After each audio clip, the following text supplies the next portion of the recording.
morning. നമുക്ക് ഇന്നൊരു മാങ്ങ പാൽക്കറി തയ്യാറാക്കിയാലോ. സാധാരണ നമ്മൾ അങ്കമാലി മാങ്ങക്കറി ഉണ്ടാക്കാറുണ്ട്. ഇത് അതിനോട് ഏകദേശം മാച്ച് ആണെങ്കിലും അത്രയും പ്രോസസ് ഒന്നുമില്ല. വളരെ എളുപ്പത്തിൽ തയ്യാറാക്കാൻ പറ്റിയ റെസിപ്പിയാണ്.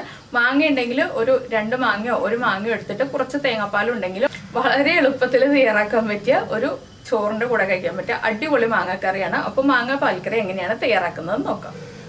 നമുക്ക് നമ്മുടെ ഇൻഗ്രീഡിയൻസ് നോക്കാം. ഞാനിപ്പോൾ ചെറിയ മാങ്ങ 2 എടുത്തിട്ടുണ്ട്. വലിയ മാങ്ങയാണെങ്കിൽ 1 മതി. അതുപോലെ തന്നെ അധികം വലിപ്പമില്ലാത്ത സവാള 2 എടുത്തിട്ടുണ്ട്. ഞാനിതിൽ 1.5 സവാള എടുക്കുള്ളൂ കേട്ടോ.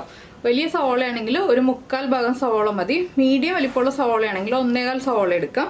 പിന്നെ എരിവിനായിട്ട് 3 പച്ചമുളക് എടുത്തിട്ടുണ്ട്, 1 പീസ് ഇഞ്ചി എടുത്തിട്ടുണ്ട്, 4 അല്ലി വെളുത്തുള്ളി എടുത്തിട്ടുണ്ട്, 4 ഉള്ളി എടുത്തിട്ടുണ്ട്, 2 വറ്റൽമുളക് എടുത്തിട്ടുണ്ട്. വറ്റൽമുളകും ഉള്ളിയൊക്കെ വറവിടാനായിട്ടാണ്. കുറച്ച് കറിവേപ്പില എടുത്തിട്ടുണ്ട്.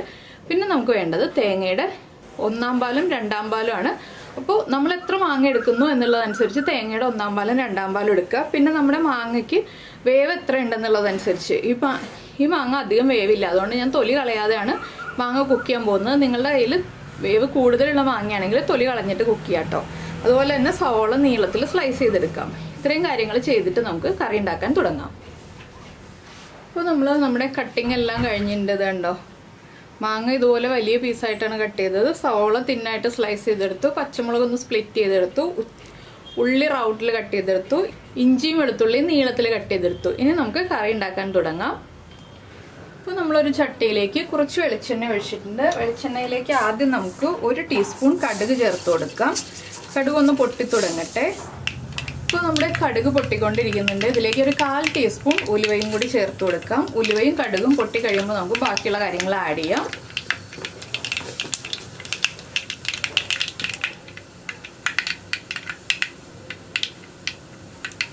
ഇപ്പോൾ നമ്മുടെ ഉലുവയും കടുകും പൊട്ടി കഴിഞ്ഞുകൊണ്ടിരിക്കുന്നുണ്ട്. നമുക്കിതിലേക്ക് റൗണ്ടിൽ കട്ട് ചെയ്ത് വെച്ചിരിക്കുന്ന ഉള്ളി ഉണ്ടല്ലോ, ഉള്ളി ചേർത്ത് കൊടുക്കാം. ഉള്ളി ചേർത്തിട്ട് നന്നായിട്ടൊന്ന് ഇളക്കി ഉള്ളിയുടെ കളറൊന്ന് ചേഞ്ച് ആയി വരുന്നത് വരെ ഒന്ന് ഇളക്കി കൊടുക്കുക. ഇത് നിങ്ങൾക്ക് ലാസ്റ്റ് വറവിടുമ്പോൾ ചെയ്യണമെങ്കിൽ അങ്ങനെ ചെയ്യാം കേട്ടോ. ഞാനിപ്പോൾ ആദ്യമേ ചെയ്യുന്നത് എന്താണെന്ന് വെച്ചാൽ ഒരു ചട്ടിയിൽ തന്നെ നമുക്ക് എല്ലാ കാര്യങ്ങളും തീർക്കാൻ വേണ്ടിയിട്ടാണ് ഇപ്പോൾ തന്നെ ഇതെല്ലാം ചെയ്യുന്നത്. ഇനി നമുക്കിതിലേക്ക് കുറച്ച് കറിവേപ്പില ചേർത്ത് കൊടുക്കാം. അപ്പോൾ ഈ ഉള്ളി ഒന്ന് ബ്രൗൺ ഷെയ്ഡായി തുടങ്ങണം. പിന്നെ പച്ചമുളക് എടുക്കുമ്പോൾ എരിവുള്ള പച്ചമുളക് എടുക്കാൻ ശ്രദ്ധിക്കുക. എരിവുള്ള പച്ചമുളകാണെങ്കിൽ നമ്മുടെ കറിക്ക് കറക്റ്റായിട്ടുള്ള ടേസ്റ്റ് കിട്ടുള്ളൂ. നമ്മൾ മുളക് പൊടി അധികം ചേർക്കില്ല, അതുകൊണ്ടാണ് പച്ചമുളക് എരിവുള്ളത് തന്നെ നോക്കിയെടുക്കുക എന്ന് പറയുന്നത്. അപ്പം അത്യാവശ്യം നമുക്ക് കുറച്ച് എണ്ണയും വേണം. ഈ ഉള്ളിയും സവോളയും ഒക്കെ വഴറ്റാൻ ആവശ്യമായിട്ടുള്ള എണ്ണയും കൂടി വേണം കേട്ടോ ഇതിൽ. അപ്പോൾ നമ്മുടെ ഉള്ളിയുടെ കളറൊക്കെ ഒന്ന് ചെറുതായിട്ട് ചേഞ്ച് ആയി തുടങ്ങുന്നുണ്ട്. നമുക്കിതിലേക്ക് 2 വറ്റൽമുളകും കൂടി ചേർത്ത് കൊടുക്കാം. വറ്റൽമുളകും കൂടി ഒന്ന് കുക്കായി വരട്ടെ. പിന്നെ നിങ്ങൾ ഉലുവ പൊടിയും കൂടി ചേർക്കണം കേട്ടോ. ഈ ഒരു മാങ്ങക്കറിയിൽ ഉലുവ പൊടിയും കൂടി ചേർത്താലേ കറക്റ്റ് ആവുള്ളൂ. ഉലുവ ചേർത്തതുകൊണ്ട് മാത്രം നമ്മുടെ കറി പെർഫെക്റ്റ് ആവില്ല. ഉലുവ പൊടിയും കൂടി ചേർത്താലേ കറിയുടെ ടേസ്റ്റ് കറക്റ്റ് ആവുള്ളൂ. അപ്പോൾ ഇതാ ഉള്ളി ഒന്ന് ബ്രൗൺ ആയി വരുന്നുണ്ട്. കൈ എടുക്കാതെ ഇളക്കിക്കൊണ്ടിരിക്കുക. വറ്റൽമുളകിൻ്റെ കളർ മാറിപ്പോരുത്. ഇനിയിപ്പോൾ നമുക്ക് അടുത്തതായിട്ട് ചേർക്കാനുള്ളത് നമ്മൾ കട്ട് ചെയ്ത് വെച്ചിരിക്കുന്ന ഇഞ്ചി വെളുത്തുള്ളി ചെറുതായിട്ട് ചോപ്പ് ചെയ്ത് വെച്ചിരിക്കുകയാണെങ്കിൽ നിങ്ങളിപ്പോൾ ചേർക്കരുത്. ലാസ്റ്റ് നമ്മുടെ സവോളയൊക്കെ വാടി കഴിഞ്ഞിട്ട് ചേർക്കുക. ഇഞ്ചി വെളുത്തുള്ളി നീളത്തിലാണ് കട്ട് ചെയ്ത് വെച്ചിരിക്കുന്നതെങ്കിൽ ഇപ്പോൾ ചേർക്കുക. ഇനി ആ ഇഞ്ചിയുടെയും വെളുത്തുള്ളിയുടെയും ഫ്ലേവർ ഒന്ന് നമ്മുടെ എണ്ണയിലേക്ക് പിടിച്ചു വരുമ്പോൾ നമുക്കിനി സവോള ചേർത്ത് കൊടുക്കാം. അതുപോലെ തന്നെ പച്ചമുളകും ചേർത്ത് കൊടുക്കാം. ഇനി സവോളയും പച്ചമുളകും ഒക്കെ ഒന്ന് വഴറ്റിയെടുക്കണം. അപ്പോൾ നമ്മുടെ സവോളയിലേക്ക് നമുക്കിനി നമ്മുടെ കറിക്ക് ആവശ്യമായ ഉപ്പ് മുഴുവൻ ചേർത്ത് കൊടുക്കാം. ഇതിലേക്ക് തേങ്ങാപ്പാൽ തന്നെ ചേർക്കണം കേട്ടോ. തേങ്ങാപ്പാലിന് പകരം തേങ്ങ അരച്ച് ചേർത്തിട്ടുണ്ടെങ്കിൽ ശരിയാവില്ല. നമ്മൾ ഉപ്പ് ചേർത്ത് കഴിഞ്ഞു. ഇനി ഉപ്പ് ചേർത്ത് കഴിഞ്ഞിട്ട് നന്നായിട്ടൊന്ന് വഴറ്റുക. സവോളയുടെ കളറൊന്നും മാറണ്ട, സവോള ഒന്ന് സോഫ്റ്റായി വന്നാൽ മതി. അത്രയും സമയം മാത്രമേ നമുക്ക് സവോള കുക്ക് ചെയ്യാനുള്ളൂ. ഒരു 1-2 മിനിറ്റ് ഒന്ന് സവോള ഹൈ ഫ്ലെയിമിൽ വെച്ച് ഇളക്കി കൊടുത്തിട്ടുണ്ടെങ്കിൽ സവോള സോഫ്റ്റായി വന്നോളൂ. പിന്നെ നല്ല പുളിയുള്ള മാങ്ങയാണെങ്കിൽ നിങ്ങളൊരു 2 മിനിറ്റ് ഇളം ചൂടുവെള്ളത്തിൽ ഇട്ടിട്ടൊന്ന് എടുക്കാം കേട്ടോ. അപ്പോൾ പുളി ഒന്ന് കുറഞ്ഞ് കിട്ടും. നല്ല പുളിയുള്ള മാങ്ങയല്ല നമുക്ക് ഈ കറിക്ക് വേണ്ടത്, ചെറിയ പുളിയുള്ള മാങ്ങയാണ്. ചെറുതായിട്ട് മഞ്ഞ കളർ വന്നു തുടങ്ങിയ മാങ്ങയാണെങ്കിൽ കൂടുതൽ നന്നായിരിക്കും. അപ്പോൾ അതാ നമ്മുടെ സവോളയൊക്കെ ഒന്ന് വഴന്ന് വന്നിട്ടുണ്ട്. ഞാൻ ഫ്ലെയിം കുറച്ചിട്ട് പൊടികൾ ചേർത്ത് കൊടുക്കാൻ പോവാണ്.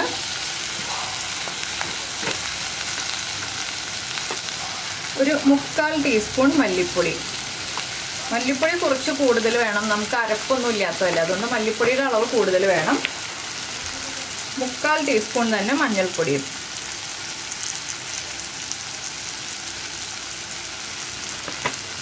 പിന്നെ നമ്മൾ ചേർക്കാൻ പോകുന്നത് മുളക് പൊടിയാണ്. ഞാനിപ്പോൾ നല്ല എരിവുള്ള മുളക് പൊടിയാണ് ചേർക്കുന്നത്, അതുകൊണ്ട് 1/4 ടീസ്പൂണേ ചേർക്കുന്നുള്ളൂ.